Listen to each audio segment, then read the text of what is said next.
Okay. He kinda looks like me a little bit, though I have more of a gut these days.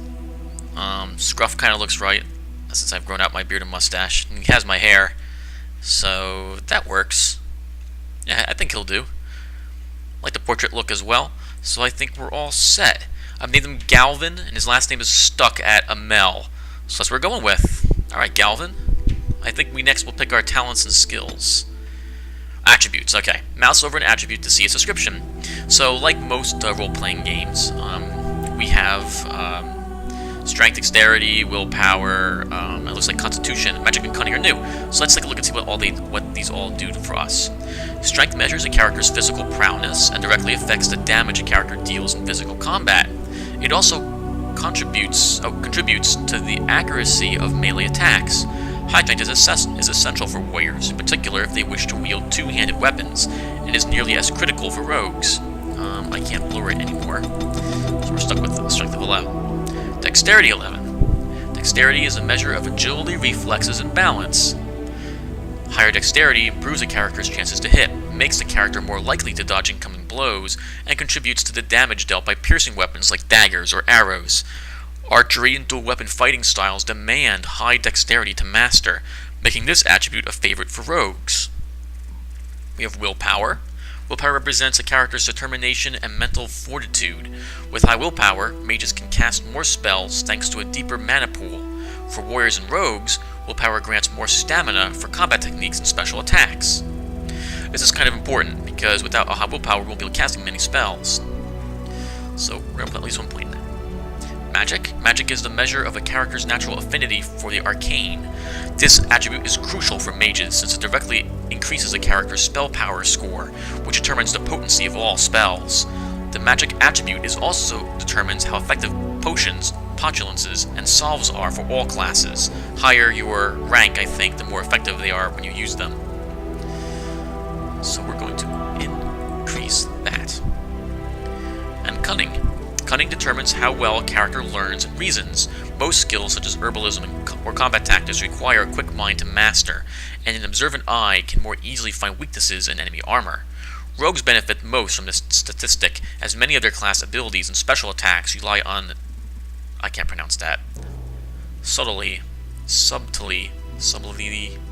should know how to say that, but I don't. Or reading the target, not raw strength. And Constitution. Constitution represents health and resilience. Higher Constitution directly increases the amount of damage a character can take before falling on the battlefield. We're actually going to increase my Cunning by 1. And now I get 1 point to spend in a skill. So let's go over these really quickly rather than reading all of these. We have Coercion. This will give me dialogue options. If I take Coercion, I might be able to persuade people to see things my way, or try to convince them to give me stuff, rather than having to go through normal dialogue options, or try to figure out a certain path to get someone to do what I want. It lets me avoid combat, get money, or demand people do things for me. Stealing lets me pickpocket stuff. Higher ranks in stealing will let me have a better chance of getting more stuff, and it also allows me to pickpocket during combat. Traps lets me make traps. Survival lets me detect nearby creatures. It says below the character's own level. The skill also grants a small bonus to nature resistance. I don't know, we're skipping that. Herbalism lets me make potions and potulances and salves from common herbs, so I'll probably be trying to increase this as we go along. Poison making lets me make poisons. Poisons are generally used when you want to make bombs, which you can throw at people to make area effect damage stuff, like you can freeze everyone in AoE or set them all on fire. It also lets you poison your weapons, which is useful for warriors and rogues. Not so useful for me, so I'm not going to bother taking it. Then we have combat training. The character has this unlocks combat talents for warriors and rogues. For me, it lets me take damage and not interrupt my spellcasts. And combat tactics. This lets me get tactics slots. This will probably be more useful later. I don't need very many combat tactics slots in the beginning of the game. You will see them later on when I make one of them. We're going to take a point in coercion. which probably means I'm going to take it to at least 3 in coercion, expert coercion. I will need to increase my cunning to make good use of this coercion skill. I can't take another point in this, right? No, I cannot. And here we are. With my spells, I have 2 points to spend. I can take Arcane... Oh, sorry. I already start with Arcane Bolt, which is a ranged combat spell, kind of like Magic Missile, if you ever play Dungeons and Dragons. And I get 2 more spells to pick from, and I'll get access to... Whoa. To, looks like, 2 ranks of stuff, which is pretty cool. Anyway, let me go over these first. Primal are all the elemental spells. They generally all deal with damage. We have Flame Blast, and Flaming Weapons, Fireballs, rank 3, Rock Armor, Stone Fist. What does Stone Fist do? That's kind of neat. Winter's Grasp, Frost Weapons, and Lightning Attacks. Creation deals with... Alright, so, yeah, this is the fire, all the fire talents. These are all the rock these are the rock talents.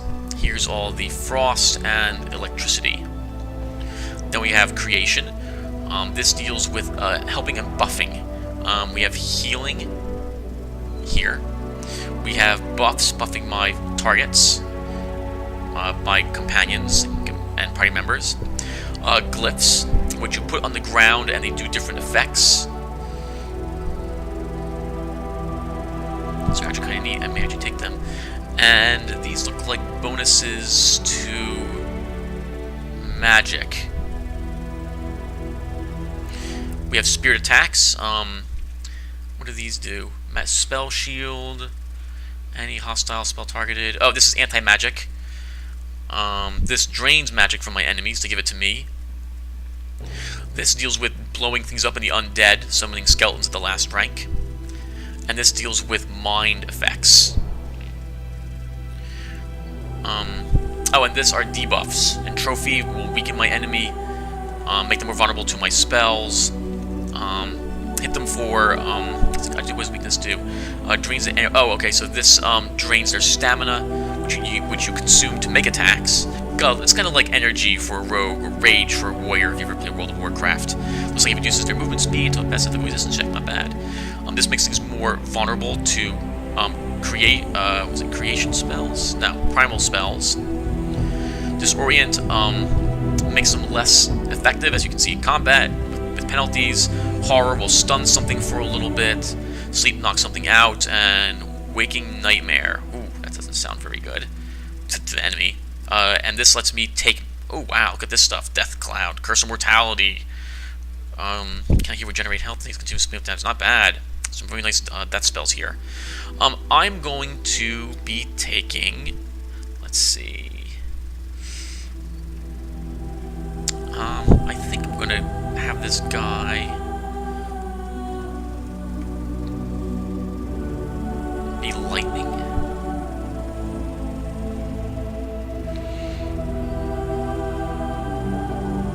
Friendly fire possible.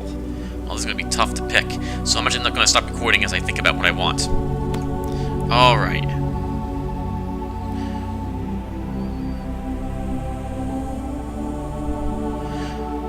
I think... I'm not ready. Okay, yes. Alright. I decided on lightning. Fires a bolt of lightning at a target, dealing electricity damage, friendly fire possible, and we're going with Mind Blast, which is this is offensive skill. Everything around me will stun them for a few seconds.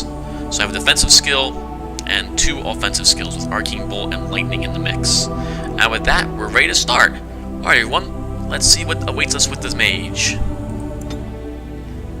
Oh, difficulty level. We're going to play on normal. Or what's this say? This is a recommended setting for players familiar with role-playing games, providing a good balance of challenge and survivability. It requires moderate use of tactical pausing to plan actions during combat. Although party members can harm each other with careless use of certain abilities, damage due to friendly fire is only half of what it would be against enemies. That's pretty good. We're going to go with that. Alright everyone, let's start the game.